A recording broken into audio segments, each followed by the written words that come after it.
BR24 news હવે જોઈએ અગત્યના સમાચાર। ટ્રેનમાં મુસાફરોની ઊંઘનો લાભ લઈને મોબાઈલની ચોરી કરતા બે ઈસમની વડોદરા રેલવે LCBએ ધરપકડ કરી કાયદેસરની કાર્યવાહી હાથ ધરી।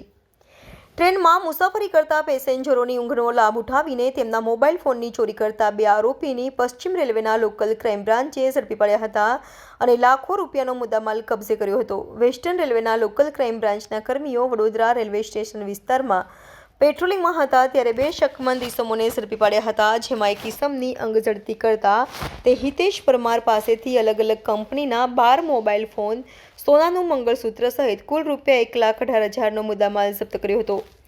ઉપરાંત આરોપી વિરુદ્ધ ગોધરા રેલવે પોલીસ મથકે પણ ગુનો નોંધાયો હોવાનું આરોપીએ કબૂલ્યું હતું। જ્યારે બીજા બનાવમાં રમેશ દેહડાની તપાસ કરતા અને તેની સાથે બે મોબાઈલ ફોન મળીને કુલે રૂપિયા 21,000નો મુદ્દામાલ મળી આવતા તેની પણ ધરપકડ કરીને વધુ કાર્યવાહી હાથ ધરી હતી।